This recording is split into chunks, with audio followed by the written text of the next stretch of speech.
On today's Murder, She Wrote podcast, it's sudden death, both in football and murder.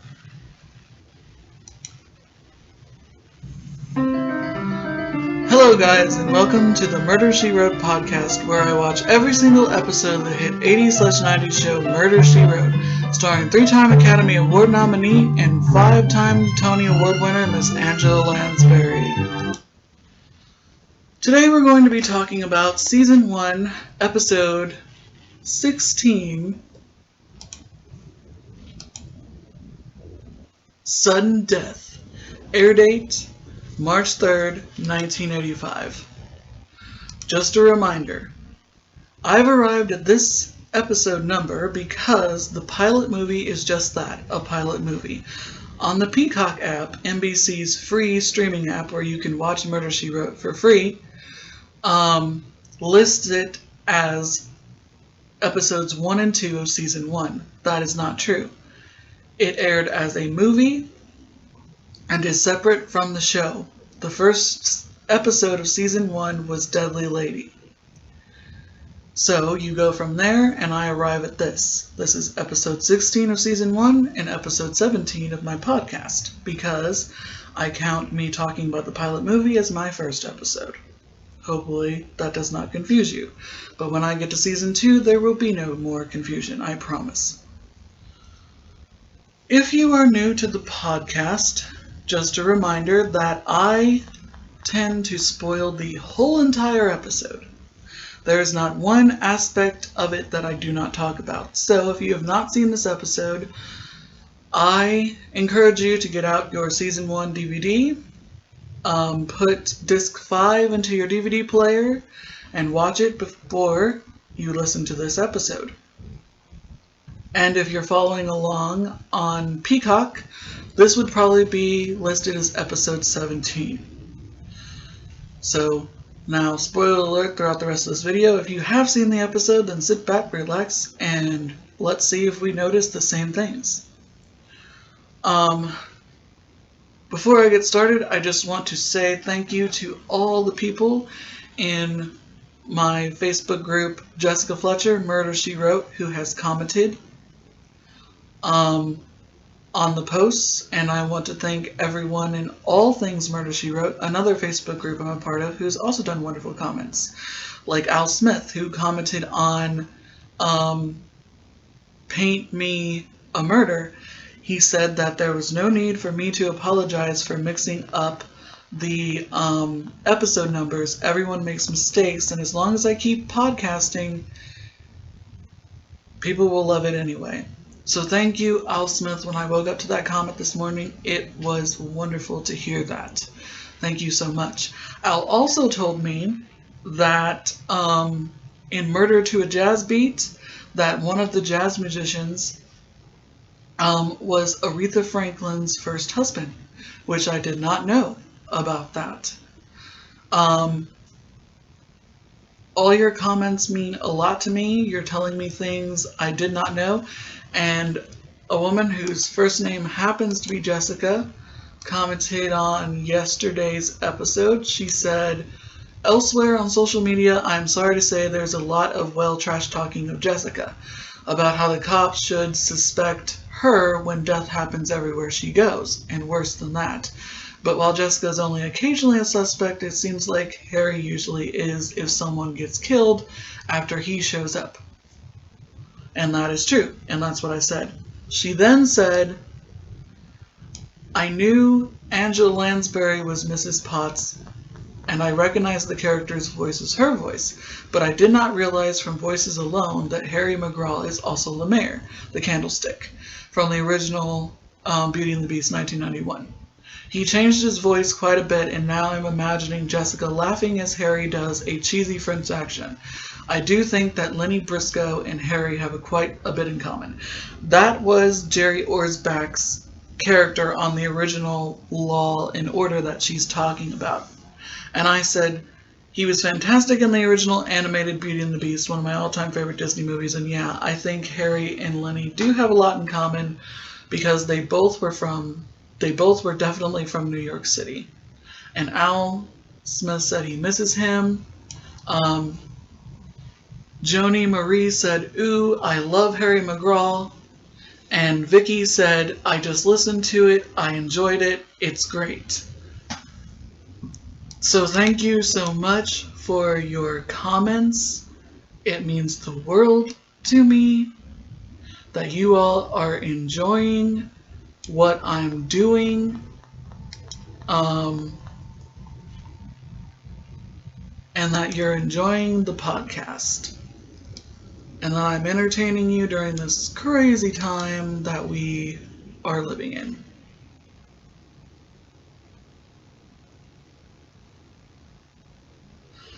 Because and Al Smith said about Murder to a Jazz Beat, he said about the jazz guy, just to murder beat or something so cool, I love it. You do know that is Aretha Franklin's first husband. And I did not know that at all. So thank you for that. And I know that there was another comment on it in my other Murder, She Wrote group.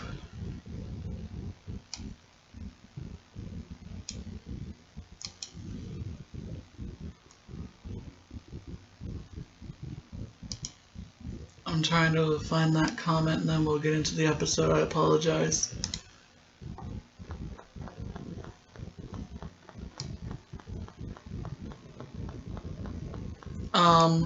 A bunch of other people commented in Jessica Fletcher, Murder, She Wrote. Lynn said, I always think of him in Murder, She Wrote versus Law & Order.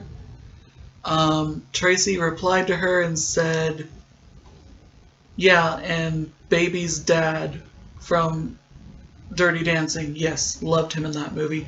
Heidi said, I like him. Kaylee said, I hope no, I did not say your name right, and I apologize. Said Harry McGraw with 3 hearts, and Diane said Jerry Orsbach, he was so great. And I agree with you guys, he was.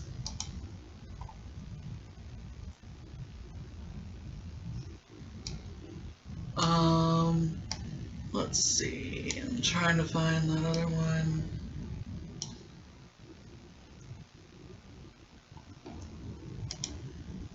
Because I did find it interesting and I forgot to mention it in the last episode that I recorded.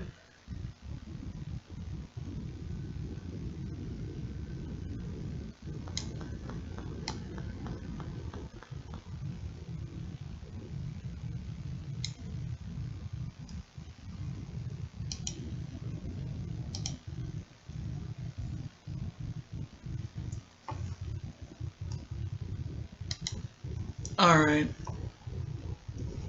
I'm looking at it, looking for it one more time, and then I'm gonna give up because I can't find it.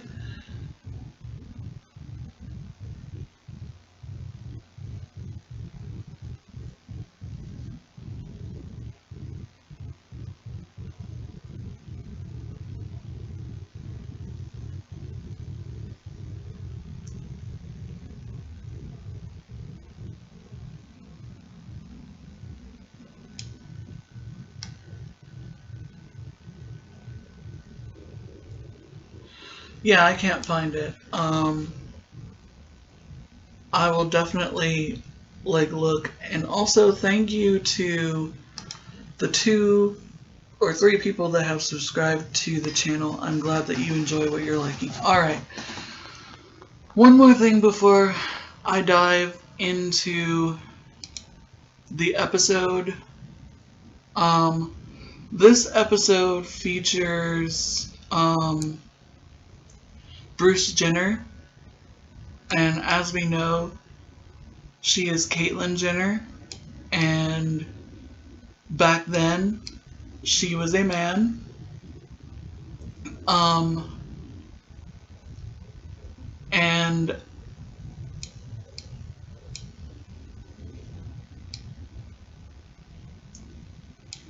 in this episode, because this episode aired in 1985, I'm going to refer to her as him, he pronouns and I fully support the transgender community. I have had friends that have been transgender, and I respect that. I have the utmost respect for them, and I have the utmost respect for Caitlyn Jenner, because it must have been very hard for her in the public eye to go through what she has gone through.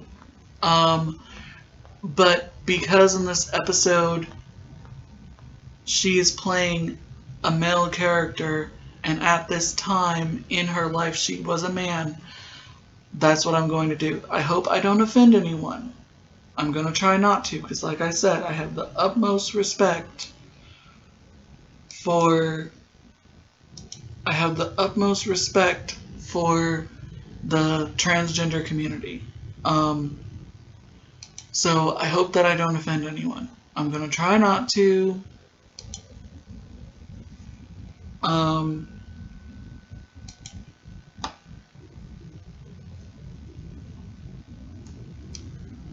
So if I do, I apologize. And again, I want to thank Al Smith for that wonderful comment. It was just so nice of him to say what he said.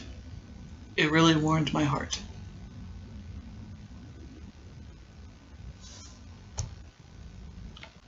Okay, I found that one post, because I'm not sure if I included it. Kathy said I watched it twice on Peacock, love it. Another person named, Lynn said, me too. Rita said, thank you for keeping me connected to Jessica. And Jules gave me an article on the actor that played our murder victim in Rolling Stone. And she was like, I'm surprised you didn't know about him or hear of him. And I said, I didn't know his name, but I've seen his face. He's been in a lot of stuff. He's a really good actor. Thanks for the article. And Jules said, great podcast. You tackled an issue that I always wondered about. Yes, Eddie does seem to have some issues. But I can't pronounce what she actually said. But thank you for all who have commented. Like I said before, your comments and your views and everything that you have done since I started, doing this means the world to me. So let's dive into the episode. I'm sorry I took so long finding the comments. I just wanted to make sure everybody's comment got on the podcast so that they know that I'm always reading them and that I really, really love whatever you can tell me about Murder, She Wrote.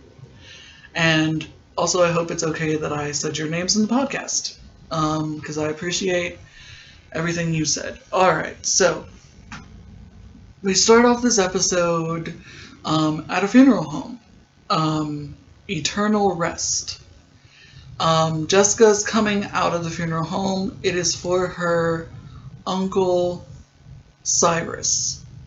Suddenly, a man named Brad Lockwood, who I instantly recognized from Charlie's Angels, we'll get to the guest stars in a little bit, approaches her and asks her if she will sign away her Uncle Cyrus's shares in a company. Mrs. Fletcher takes the paper from him and says, well, what are the shares? What is the company? It's a holding company. And what does it hold? And he says, a football team. So Mrs. Fletcher insisted upon going to see the football team, much to Mr. Lockwood's surprise. So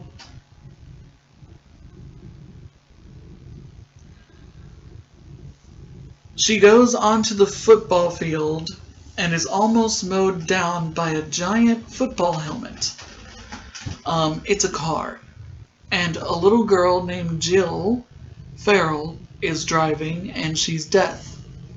This is where we get introduced to Zach Farrell, played by Bruce Jenner in this episode. Zach apparently was injured. he busted his shoulder during a game and is no longer allowed to play. But he has to show up to every game for some reason. Meanwhile, they're having a board meeting, and we get introduced to Phil Krueger, who wants to own all the shares in the football team so he can move it to another state. We find that we are in New Mexico. They don't necessarily say this in dialogue, but I managed to spot a license plate that says so. Also, this episode's title should not be confused with Sudden Death, a movie that was released in 1995 that starred Jean-Claude Van Damme that I remember seeing when I was little. But it wasn't set during a football game. I think it was set during a hockey game. I don't know. But it was interesting. This episode was too. But they're having a board meeting, and it turns out that Mr. Lockwood was trying to bombard Mrs. Fletcher by just having her sign over her shares to this football team because her Uncle Cyrus had stakes in it. Had shares in it, I mean. And the coach is in there, and the coach wants to keep the team in New Mexico. And Webb McCord wants to also move it out of state. Mrs. Fletcher comes in and is looking for Mr. Krueger, and he says, "This is a private meeting, you're not supposed to be in here." And Mr. Lockwood says, "That's Mrs. Fletcher, Mrs. Jessica Fletcher, Cyrus's niece." "Oh, by all means, Mrs. Fletcher, come in." Of course, you know, they are nice to her, and Mr. Krueger offers to take her to her hotel and offers to buy her shares. That he wants to take the team in a whole new direction so that they can go to a different state and have a little bit more lenient time with, you know, more opportunities to play and all that other stuff. So Jessica says, "I'll think about it." And he says, "Well, why don't you come to the team party tonight that we're having? And you can tell me your decision then. I'll pick you up at 7. He drops her off at the hotel, and she runs into the coach, who also offers to buy her shares for $50,000. She is shocked that so many people want these shares in this football team. So she says, "Don't worry, I'll think about it. I'll see you at the party tonight." Meanwhile, at Zach's house, his wife, Kathy, is preparing dinner. He is outside playing with Jill, and the phone rings, and someone on the other end says that if Zach does not stop showing up to the games, the world will know about her daughter. She tells him to stop calling and to leave them alone and hangs up the phone. Zach comes in and demands, and Jill asks when dinner is, and then he says who was on the phone, and at first she's reluctant to tell him, and finally she says it was one of those phone calls again. He says, "I know that it's Krueger. I know that it's him doing it, and I'm going to put a stop to it." Later that night, Mrs. Fletcher goes to the party where she's introduced to the commissioner, who also wants to buy her shares. And she dances with the commissioner, and she dances with Mr. McCord, and she's enjoying herself. Zach arrives, demanding to know where Mr. Krueger is because he ducked out of the party early after arriving there with Mrs. Fletcher and getting cross with her because he desperately wants her shares in the football team. But she's unsure if she wants to give it to anyone just yet. We also get introduced to Tank Madison, who is a player on the football team and seems to admire Mrs. Fletcher a lot. They have lots of conversations throughout the episode. Mrs. Fletcher is enjoying herself, and we also get introduced to Mr. Dillon, who is a manager for the team and I guess a janitor as well. Zach goes to Mr. Kruger's house, which, if I'm not mistaken, it looks like the house from Beaches that Hillary lives in toward the end. I could be wrong, but it looked like that house. I don't know if it is that house, but it looked like that house. At least it reminded me of that house. So he finds a note on the door that I guess says something, I'm going to be at the stadium or something. And so I guess that's where he goes. Meanwhile, Mrs. Fletcher is dancing the night away and having fun, but she's wearing that really terrible red dress from the last episode that I mentioned. In Tough Guys Don't Die, when she goes to that party for the magazine. It's not a good dress. I don't like it. It looks like she borrowed it from Little Orphan Annie, and it doesn't look good on her. But that's okay. The majority of the time her outfits are spot on, but I don't know why they thought that dress was good. So later on the next day, Mr. Dillon is in his office when he hears the sound of running water. He goes into the back of the room and finds Mr. Kruger lying on his back in the tub with water running all over him.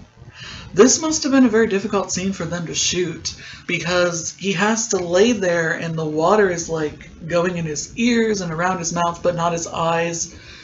So hopefully they did that in one take, because I would assume the guy is like uncomfortable having to lay there like that. So the cops are there within seconds. Mrs. Fletcher is there too. She begins looking around, and we get introduced to Lieutenant Clyde Pitts. What a funny name. She begins looking around, and he goes, "Lady, you're not supposed to be in here." And all she has to say is, "I'm one of the owners." And he's like, "Oh, okay." She goes, "Lieutenant, I noticed that there's something in the drain." So the lieutenant takes his hand, puts it in the water, and pulls out a watch that happens to be Zach's. The security guard also says that he saw Zach coming in and storming out when he couldn't find Mr. Kruger. So all points point to Zach. They take him in the interrogation room, and Lieutenant Pitts basically says, "I would have booked you in a second, but Mrs. Fletcher believes you're innocent." Mrs. Fletcher says, "So, Zach, please tell us what happened last night after you left the party." He said, "I went to Mr. Kruger's house. There was a note on the door that said that he was at the stadium. So I went to the stadium looking for him, and he wasn't there. So I went home and I got drunk." That eliminates him as a suspect in Mrs. Fletcher's mind, but not necessarily the lieutenant's. She decides to go back to the stadium and talk to the coach, because she learns in the interrogation room that Zach is on a no-cut contract, and she does not know what that is. She goes to the coach, and she runs into Tank, who's like, "Oh, hey, Mrs. Fletcher," and then for some reason the team tackles him to the ground. I don't know why. And Mrs. Fletcher basically asks the coach, what does a no-cut contract mean? He says that a no-cut contract means that he cannot be cut from the team because he can't play because of his busted arm, and he can't be cut from the team,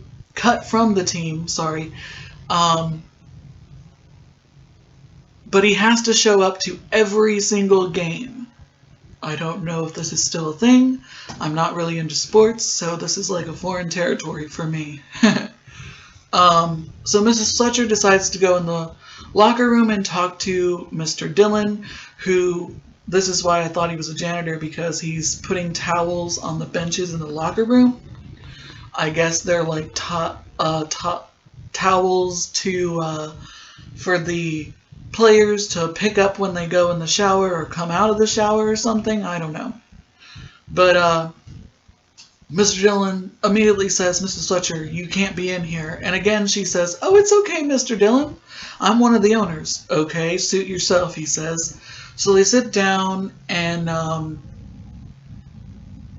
they talk, and she says, I don't understand why everyone wants the shares in this company. She said, in this football team, do you have shares? He said, I used to, but Mr. Kruger bought me out. He said, I'm part manager, but I really don't have any say in what the team does. But if it were up to me, I would leave them here in this town, because this is where they're known and this is where they've been. So why mess with perfection, or something to that effect. So,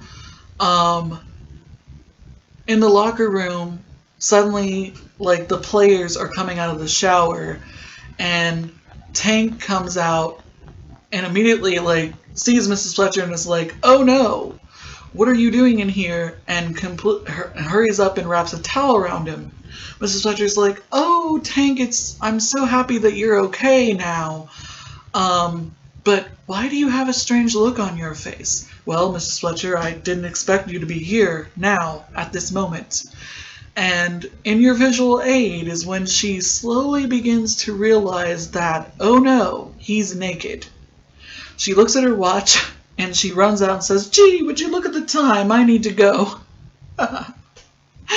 This scene was so funny. She goes to the lieutenant's house where he's with the commissioner, Mr. McCord, and they're skeet shooting. Mrs. Fletcher is bound and determined to prove Zach's innocence, saying that with his pretty daughter Jill, there's no way that he would murder someone.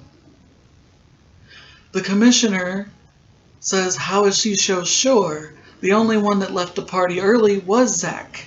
Even though, technically, if you want to get even more technical, Mr. Commissioner person, Zach was not even coming to the party that night. He only came to the party to look for Mr. Kruger. He had no intention of staying. But Mrs. Fletcher also points out that the commissioner left early too. And that's it. They're skeet shooting. And that's where you basically shoot plates. Which they actually did that in the pilot movie. And I think they use footage from the pilot movie that they shot for the shooting of the plates in the air. Later that night, Mrs. Fletcher decides to go back to the stadium to investigate. She finds herself in the sauna room, and someone locks her in and turns the heat on full blast. But Mr. Dillon is able to save her before any harm comes to her. He then decides to drive her back to her hotel, and she says, forgive me for asking this, Mr. Dillon, but I noticed that you limp when you walk. Does that have something to do with football? And he says, it did at first. The coach put me out before my knee was healed. I'm lucky to be alive, to be walking at all. He said, that's why I can't play. She says, that's so sad. That's exactly why Zach can't play either. She said, it's a shame that they won't let you play just because you're injured. He drops her off at the hotel, and she's talking to Amos Tupper from Cabot Cove on the phone. We don't see his end of the conversation. She's like, oh, thank you for checking to make sure I locked my door, because I wasn't sure. And he then, I think, mentioned something about the murder. And she says, well, I don't care what the paper says, Amos. Zach Farrell did not kill that man. And then she goes, oh no, the tub. She goes into the bathroom where she was filling up the bathtub to take a nice hot bath. when she notices that her earring fell in. She then reaches in and takes her earring out, and there's a knock at the door. It's the commissioner. He has come by to sort of talk to her a little bit before he goes off to New York, and says that she needs to asks her if he can buy her shares again, and she says no. That she has not decided who she's going to give them to yet. Or if she's going to sell them at all. And he says, well, this might influence your decision. Mrs. Kruger stands to inherit all of Mr. Kruger's shares. And she goes, I didn't know there was a Mrs. Kruger. And we get introduced to her a little bit before this scene where Mr. Lockwood, the lawyer, calls her and tells her that her husband has died. She doesn't seem to be upset about it whatsoever. No one seems to be upset that this man has died. And he says, you're now going to be a very wealthy widow. And so she decides to leave Los Angeles and come home. The next day, Mrs. Fletcher goes to her house to see her. Now, how she knew where they lived, I have no idea. But Jessica is so resourceful. She finds the door ajar, and she keeps calling for Mrs. Kruger but can't find her. Of all the places she could end up, Mrs. Fletcher ends up in Mr. Kruger's bathroom. And she notices that the rug next to the bathtub is wet. Mrs. Kruger suddenly comes in with a gun and demands to know who Mrs. Fletcher is, and tells her not to move. But Mrs. Fletcher turns around, because she's sitting on the side of the bathtub, and says, I'm Jessica Fletcher, one of the owners of the football team. She says, well, I'm about to call the police. She said, actually, I hope that you do. Ask for Lieutenant Pitts. So Lieutenant Pitts shows up and examines the rug and says, yeah, it's wet all right, but you need a plumber, not a policeman. Mrs. Fletcher says, well, Lieutenant, I think that Mr. Kruger was killed here, and then his body was taken to the stadium. Mrs. Kruger's like, oh my God, he was killed here? And he said, are you sure, Mrs. Fletcher? She said, that's the only reason why the rug would be wet. She said, unless Mrs. Kruger just took a bath. She said, no, I just arrived back home from Los Angeles 2 hours ago. I didn't take a bath. She said, then it had to have been wet because Mr. Kruger was drowned here in his own bathtub. So Mrs. Kruger decides to go check into a motel because now the house creeps her out that is where her husband died, and we don't see her for the rest of the episode. Meanwhile, Mrs. Fletcher decides to go back to Zach's house, and she's learning sign language from Jill. Jill goes off to play, and Mrs. Fletcher is sitting there and saying, she's such a lovely girl. And Kathy suddenly says, I hope that now that Mr. Kruger's dead, the phone calls will stop. And Mrs. Fletcher says, this is none of my business, but please tell me what you're talking about. And Zach finally confesses that the adoption of Jill was not completely illegal. They paid money to get her, because apparently the mother changed her mind at the last minute and wanted $1 million for Jill, and they did it. And apparently someone found out and they thought it was Mr. Kruger. She says, well, the person who handled the adoption wouldn't happen to be Mr. Lockwood, would it? And he said, yeah, how did you know that? She said, just a guess. So later that day, Mrs. Fletcher goes back to the stadium and they're having a game, finally. And the coach tells them all, we probably won't play very good, and people will probably call us losers, and maybe we are losers, but let's just try to play a good game. What a great, wonderful speaker that coach is, huh? So Mrs. Fletcher turns to the Tank, says to Mrs. Fletcher, don't worry, Mrs. Fletcher, we're going to win this for you. And then she turns to the corkboard where the pictures of the party are displayed, and she sees 2 pictures of her and Mr. McCord. She takes them off the corkboard and begins looking at them. The game is underway, and Mr. McCord is up in his special booth watching the game when the phone rings. It's someone from the dry cleaning service that says he's lost a button in his dinner jacket, and that she's calling to basically tell him so that he doesn't sue them. And then it turns out our killer is none other than Mr. McCord, and here's why. Mr. McCord goes back to the scene of the crime to try to get his button out of the drain. Mrs. Fletcher comes in and says, "We're looking for this." It was her, disguising her voice by moving her nose. She says, "You didn't actually lose a button off of your jacket. I made that up." He said, "But how did you come up with that?" "Oh, not out of thin air. When I was in Los Angeles, there actually was a button in the crime that tripped up the killer, and that, of course, actually worked." She's, of course, referencing episode 3, Hooray for Homicide. She then says, "This is where you murdered Mr. Kruger." And he says, "And how did you figure it out?" He says that he murdered Mr.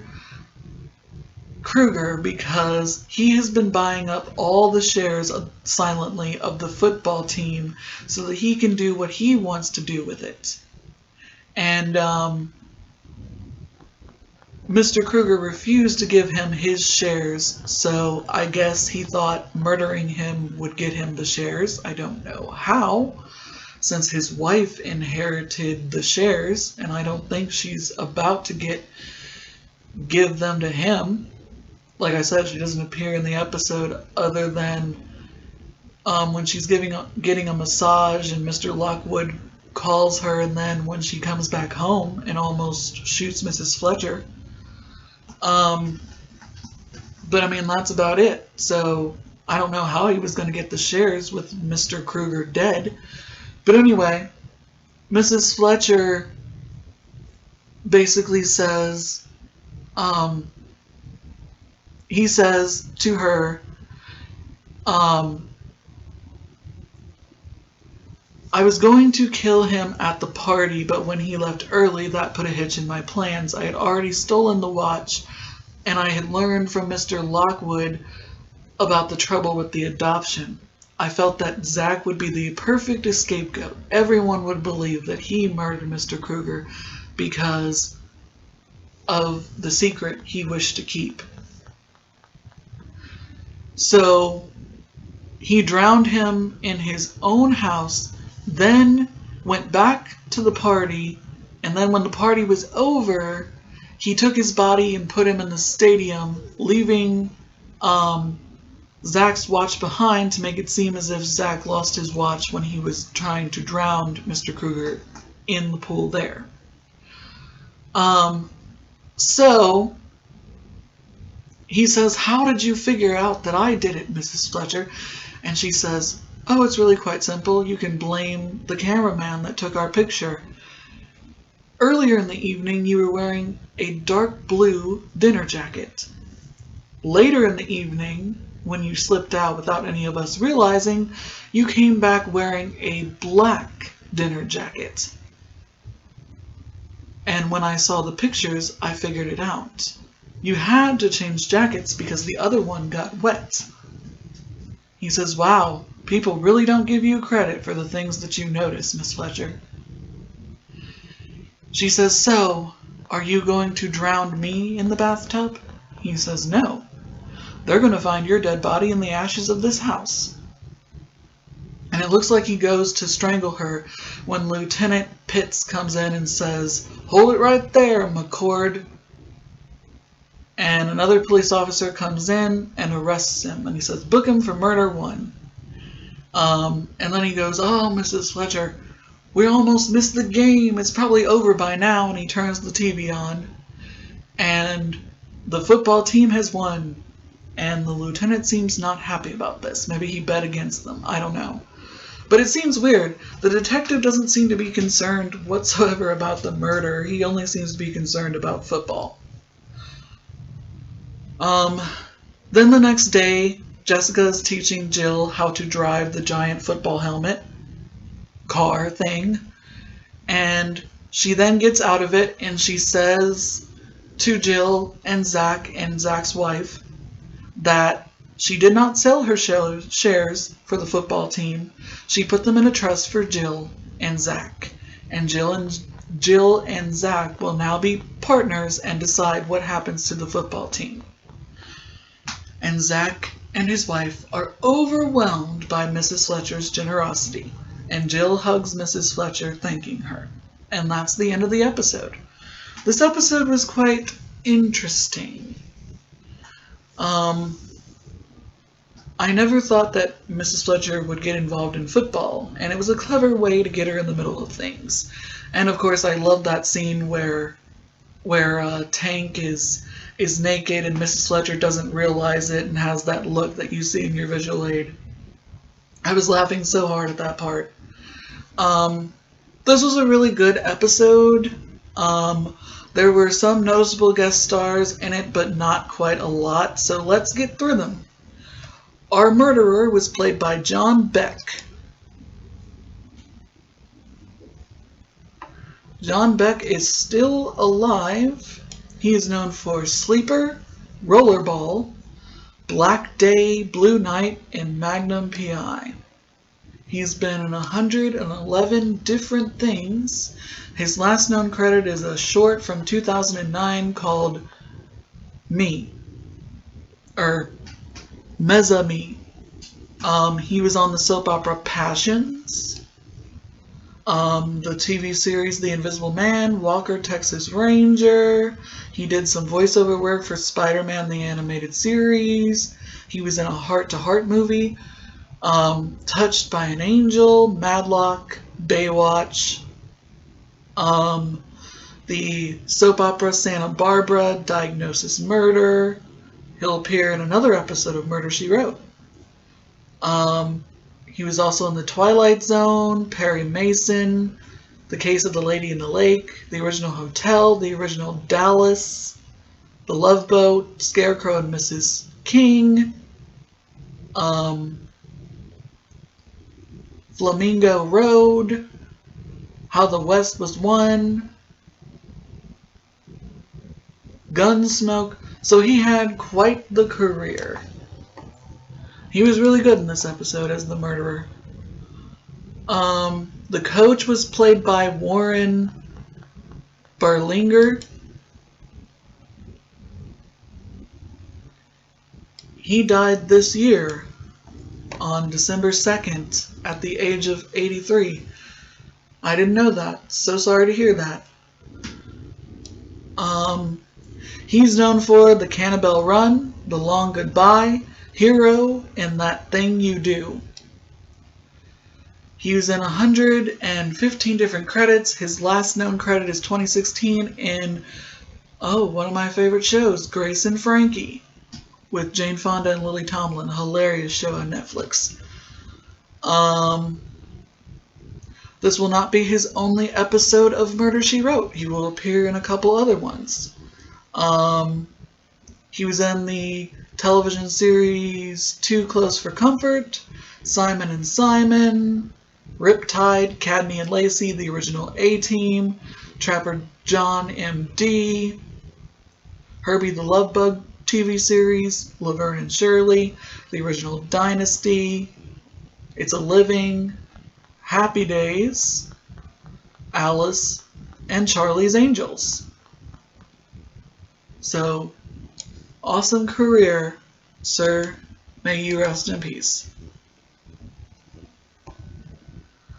Tank was played by Dick Bupkis.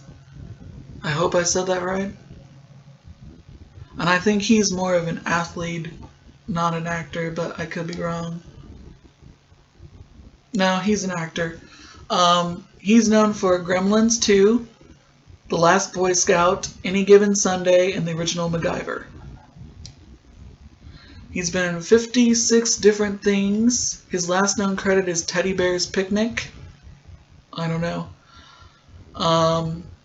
He guest starred on Coach. Like I said, the original MacGyver, My Two Dads, Growing Pains, Madlock, The Stepford Children, Night Court, Half Nelson. This is his only episode of Murder, She Wrote.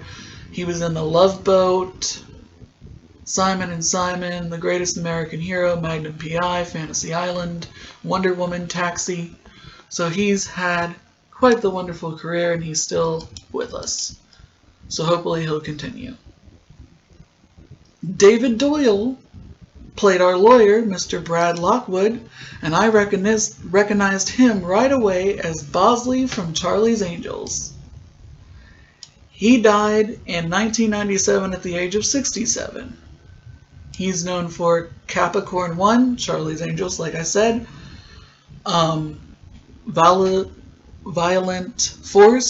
Vigilant Force, and The Adventures of Pinocchio. He's been in 116 different things. Oh, cool! I didn't know this. His last known credit is being the voice of Grandpa Lou Pickles and Stu Pickles. Wow, I loved the Rugrats growing up. So cool. He did a lot of voiceover work. Like for Sonic the Hedgehog, Sesame Street, Goof Troop, Darkwing Duck, Archie. He was on The Love Boat, Starman, General Hospital. This is his only episode of Murder, She Wrote. Fantasy Island, he was on Fantasy Island. The Invisible Woman, Charlie's Angels, of course, like I said.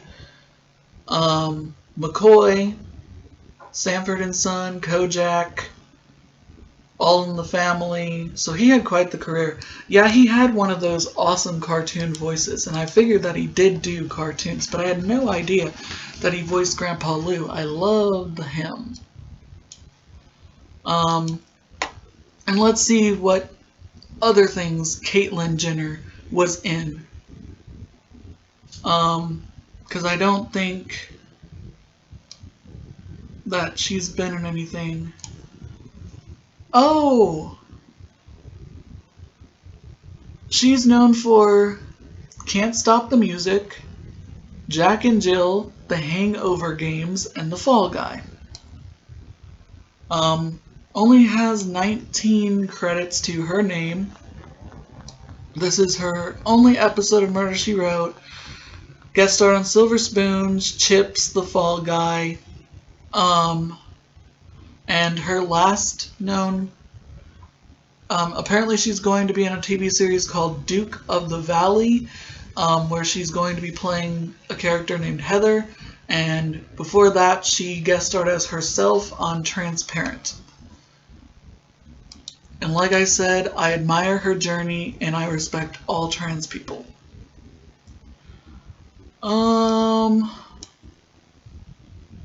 The Commissioner was played by Gary Lockwood. I know, isn't that funny? They gave David Doyle his last name as a character. Gary Lockwood is still alive. He's known for 2001: A Space Oddity, Model Shop, Star Trek The Original Series, and The $6 Million Man. He's been in 95 different things. His last known credit is this year, 2020. Unbelievable. This will not be his only episode of Murder, She Wrote. He'll appear in a handful of others. He guest starred on the original MacGyver, Hotel, Simon and Simon, Trapper John MD, Scarecrow and Mrs. King, T.J. Hooker, The Fall Guy, Charlie's Angels, the original Hawaii Five-0, Barnaby Jones, The Bionic Woman, Police Story, The Magical World of Disney. So he had quite the career. Good for you, Mr. Lockwood. And our murder victim and or villain was played by Alan Miller, who played Mr. Krueger.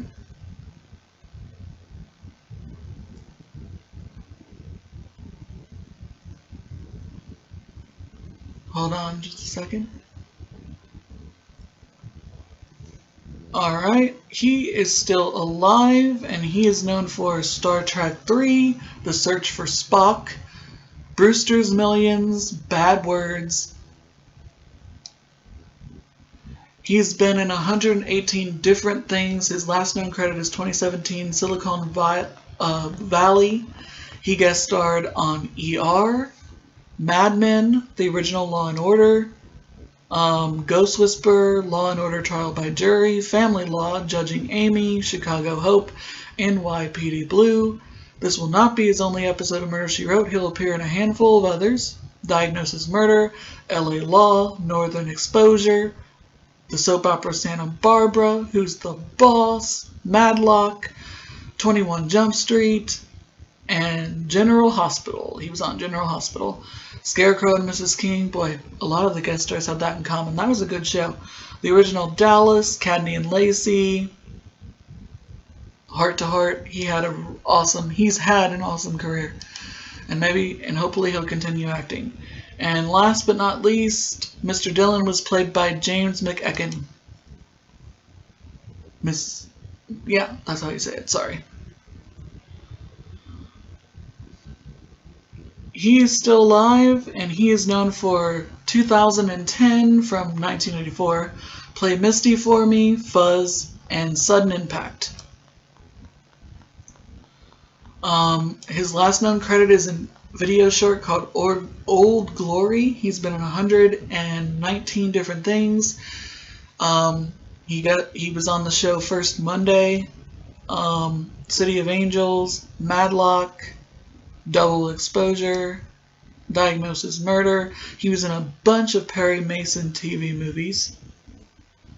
Jake and the Fat Man, Father Downing Mysteries, Hill Street Blues, Trapper John MD, T.J. Hooker, Quincy M.E.,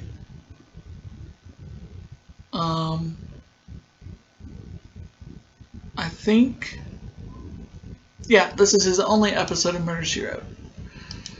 But he had quite a wonderful career being in Perry Mason movies, TV movies of the week. Those were always fun to watch. And that's it. Oh, sorry. Our lieutenant was played by Tim Thomerson. And he'll be the last guest star that I talk about.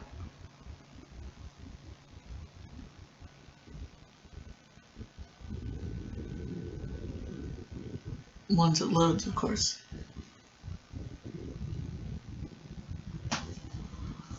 Tim Thomerson as Lieutenant Pitts.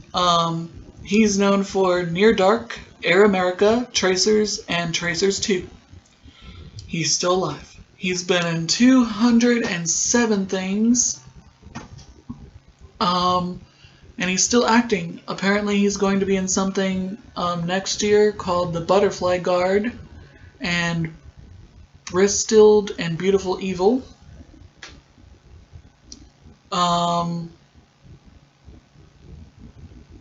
He has been in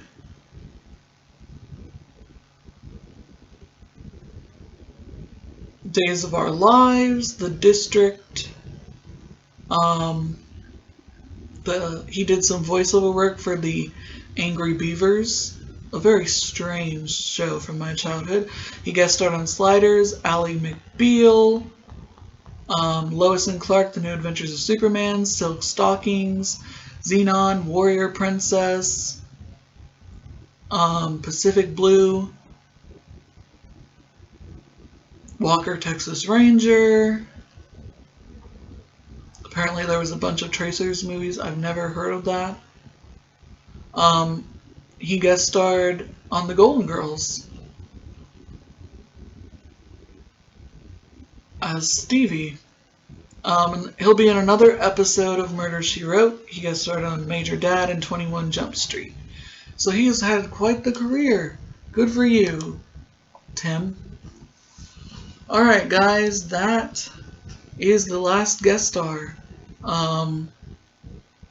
This was, like I said, a very interesting episode, and kind of surprising that Jessica was involved with football. And as far as I know, she's never involved with football again. But this one was fun to see all the people, all the guest stars that was in it.